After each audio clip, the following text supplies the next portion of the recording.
A paz de Jesus, o amor de Maria, que Deus abençoe você. Seja muito bem-vindo à nossa semana In Fire, que é a semana de aniversário da comunidade ONUS.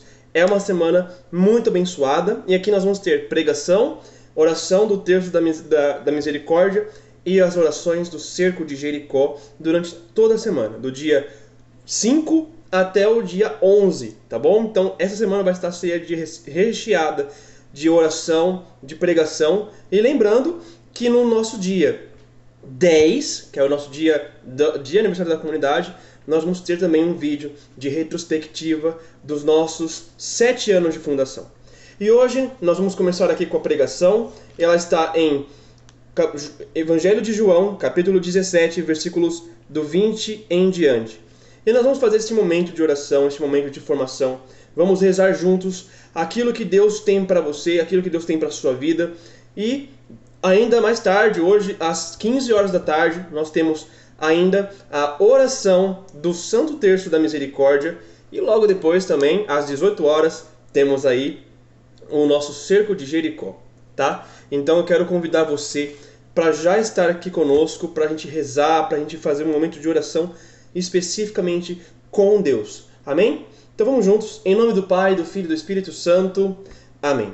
Vinde, Espírito Santo, enchei os corações dos vossos fiéis e acendei neles o fogo do vosso amor. Enviai o vosso Espírito e tudo será criado e renovareis a face da terra. Oremos, ó Deus que instruíste os corações dos vossos fiéis com a luz do Espírito Santo. Fazei com que apreciemos retamente todas as coisas, segundo o mesmo Espírito, e gozemos sempre da sua consolação.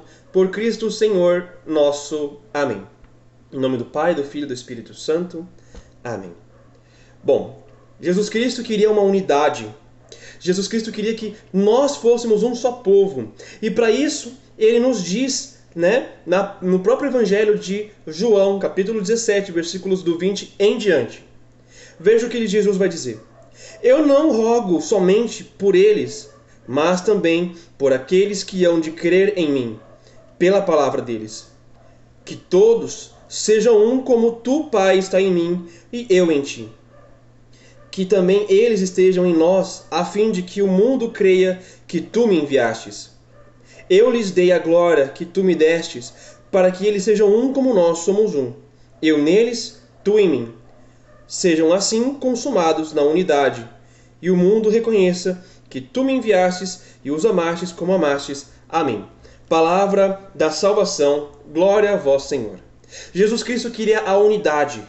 Jesus Cristo queria que todos fossem um só. Por quê? Porque o próprio Cristo é um com o Pai. Veja, Jesus diz várias vezes, eu e o Pai somos um. Jesus diz, quem me vê, viu também o Pai. Então, é o nosso jeito de entender o que Deus quer para nós. Deus, ele é um só, mas ele não é solitário. Ele é trindade. Ele é Pai, Filho e Espírito Santo. Não são 3 deuses. É um único Deus, mas é um Deus em comunidade de amor. A nossa comunidade foi fundada sobre essa inspiração. Amai-vos uns aos outros como eu vos amei. Ou seja, é uma unidade de amor. É uma unidade de amor. Deus se une a nós e nós nos unimos a Deus. E por causa dessa nossa união a Deus, nós nos unimos aos irmãos. Quando Deus me chamou para fundar essa comunidade, Ele não me chamou para fazer uma obra, Ele não me chamou para ficar pregando, Ele não me chamou para outras coisas além de amar e unir. Deus me chamou para isto. E através dessa experiência que eu fui experimentando, outras pessoas também foram tendo a mesma experiência e foram se aproximando do nosso carisma, e assim fomos entendendo que nós tínhamos chamados para ministérios específicos dentro da comunidade. Então, dentro da comunidade existe um caminho de formação para outras pessoas, para comunidades, um caminho de formação espiritual, um caminho de formação pessoal. Nós aprendemos também que dentro do nosso carisma existe a missão de cuidar de pessoas com ansiedade, depressão, pessoas que têm ali autismo, bipolaridade, outros tipos de problemas e também de situações de saúde mental.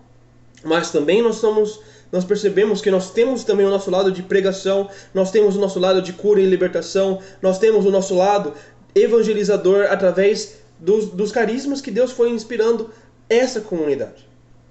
Então, quando nós olhamos para um carisma, ou para a igreja no caso aqui, nós temos que entender o seguinte: a religião católica, a fé católica, ela não é isto ou aquilo.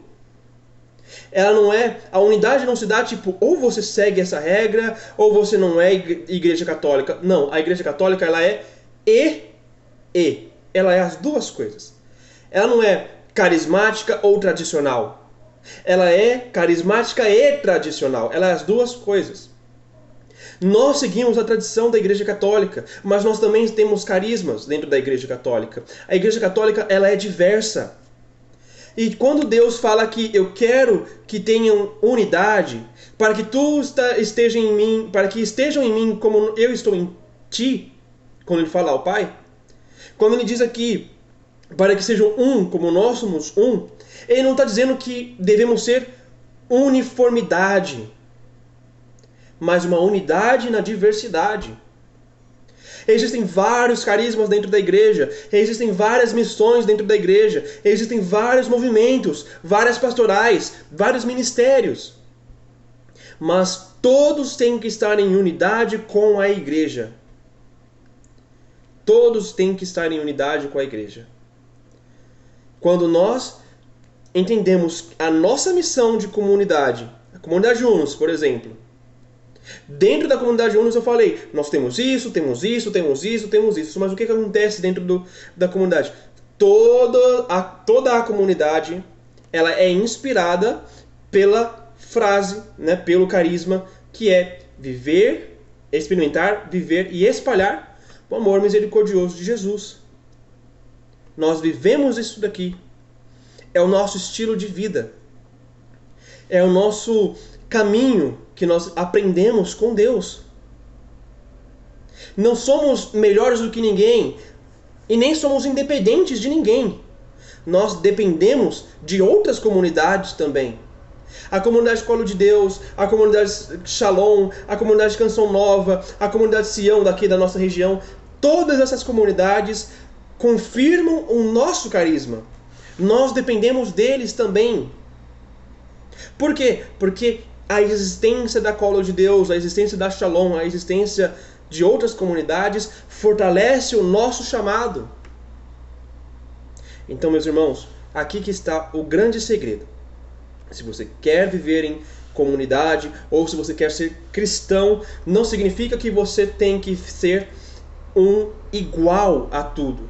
Claro que nós vamos ter coisas em comum, mas não significa que você, a partir de agora, é uniforme, que você tem que rasgar o seu jeito de ser para ser católico. Você tem que rasgar, sim, as coisas que não são cristãs e que a igreja abomina, mas não aquele sua essência. Por exemplo, o que nós temos que largar? Nós temos que largar o pecado. Isso sim, nós temos que largar o pecado. Nós temos que acolher aquilo que é doutrina da igreja. Aquilo que vem de fato, aquilo que é verdade de fé. Mas nós não precisamos, por exemplo, deixar os nossos esportes que nós gostamos. Por exemplo, eu gosto de skate, né? Eu amo skate. Então, eu posso ir para o céu com skate. Nós podemos ser santos, temos aí um santo surfista. Se você gosta de rock, claro que você vai precisar escolher um pouco os seus rocks, né? Mas se você gosta de rock, eu também curto, você vai selecionar lá o seu rock e você pode ser um santo roqueiro. Se você tem uma banda, por exemplo, por que você não pode cantar uma música católica? Ou nem que seja católica, mas que seja uma música que traga para um amor mais profundo com as pessoas. Nós temos aí bandas católicas de rock. Nós temos aí cantores sertanejos católicos. E não estou nem falando que você precisa seguir aqui só, tipo, a partir de agora eu só posso cantar para a igreja católica. Não é isso que eu estou dizendo. Mas eu estou falando para você que você pode ser santo no que você está fazendo.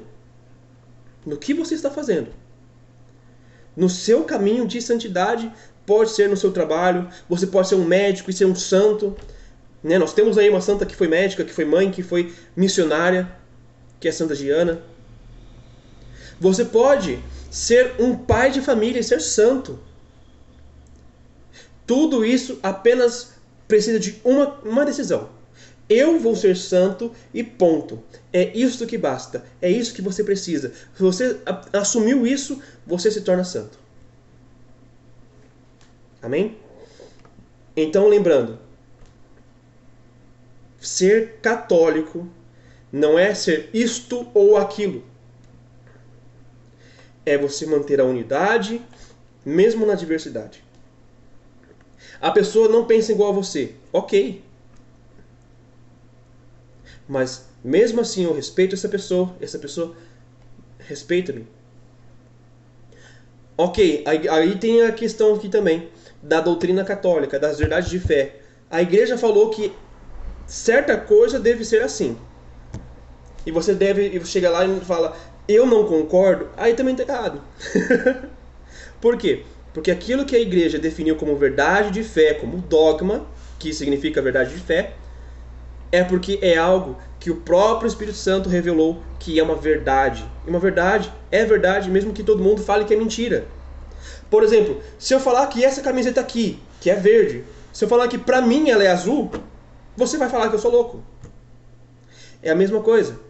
A verdade não deixa de ser verdade só porque eu quero que ela seja outra coisa. O verde não vai deixar de ser verde só porque eu quero que ele seja azul. Então existem aqui certas coisas que a gente não mexe. Como as verdades de fé, os dogmas, as coisas que a igreja definiu. Então essas coisas são para proteger a nossa fé, a nossa vida. Agora, tem certas coisas, como por exemplo as devoções, que são escolhas nossas. Entende? Então assim, meus irmãos, juntos vamos caminhar para um rumo novo. Amém? Amanhã você vai ter aí a pregação do nosso irmão Rony, que é um dos nossos membros da nossa comunidade. Vai ser incrível, às 10 horas da manhã. Esperamos por você lá. E temos ainda hoje o nosso texto da misericórdia e também a nossa oração do cerco de Jericó. Que Deus te abençoe. Em nome do Pai, do Filho e do Espírito Santo. Amém.